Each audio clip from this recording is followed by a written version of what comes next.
তোমার তৌহিদি জনতা। কে শিখেছে তোমাকে তৌহিদি জনতা? রাসূলের উপরে কে তৌহিদ জানতো? সাহাবায়ে কিরামের উপরে কে তৌহিদ বুঝতো? দেখান কোন সাহাবীর জীবনে, দেখান হযরত আবু বকরের জীবনে, দেখান হযরত ওমরের জীবনে, দেখান হযরত ওমর খলিফাতুল মুসলিমিন, কত বড় খলিফা, বাংলাদেশের মতো 200 দেশের খলিফা। বর্তমান ইরান, বর্তমান ইরাক, ওমান, ইয়ামান, কাতার, দুবাই, বাহরাইন, সৌদি আরব, জর্দান, এরপরে ফিলিস্তিন, এরপরে যদি আপনি দেখেন লেবানন, লিবিয়া, তিউনিসিয়া, মরক্কো, মিশরের মতো বিরাট অংশের খলিফা ছিলেন হযরত ওমর রাদিয়াল্লাহু আনহু।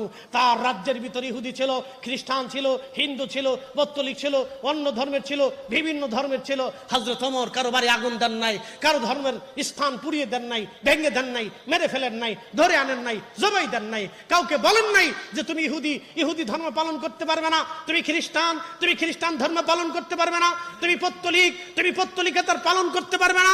হযরত ওমর দেন নাই, সবার জন্য স্বাধীনতা দিয়েছেন। তবে হ্যাঁ, রাষ্ট্রের আইন মেনে চলতে হবে। তুমি অন্যায়ভাবে হত্যা করতে পারবে না, অন্যায় করতে পারবে না, তুমি জুলুম করতে পারবে না, কোনো মাল নিতে পারবে না, কোনো সম্পদ হরণ করতে পারবে না। আল্লাহর আইনে দেশ পরিচালনা করেছেন হযরত ওমর। ওমরের চাইতে তৌহিদকে জানে, ওমরের চাইতে দ্বীনকে বেশি বুঝে, ওমরের চাইতে ইসলামকে বেশি জানে, ওমরের চাইতে আল্লাহ রাসূলকে কে বেশি ভালোবাসে। তিনারাও দেশ চালিয়েছেন। উসমান রাদিয়াল্লাহু আনহু দেশ চালিয়েছেন, সাইয়েদনা হযরত আবু বকর সিদ্দিক রাদিয়াল্লাহু আনহু দেশ চালিয়েছেন, হযরত আলী কাররামাল্লাহু ওয়াজহু রাদিয়াল্লাহু আনহু দেশ চালিয়েছেন। তাদের সময় তো অন্য ধর্মের মানুষ অনিরাপদ ছিল না।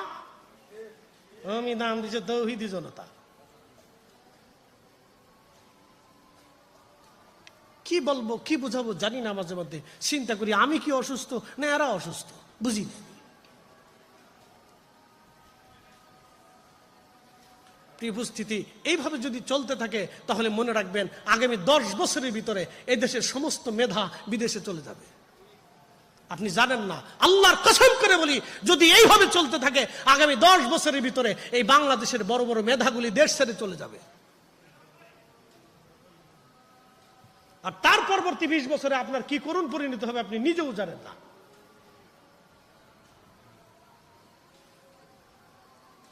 প্রিয় ভাই আমার, আল্লাহ আমাদের দেশটাকে নিরাপদ রাখুন, সকলে বলে না।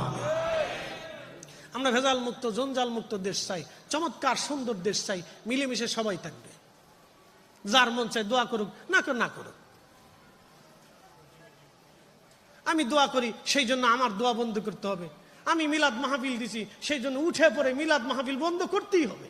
আরে আফগানিস্তানের মতো একটা দেশ যারা ইসলামী এমারত ঘোষণা দিয়েছে, ইসলামী দেশ ঘোষণা দিয়েছে আফগানিস্তান, আফগানিস্তানের হুজুরদের চাইতে বড় হুজুর দেশে কে আছে বলুন? দেখান তো। আফগানিস্তানের মুজাহিদদের চাইতে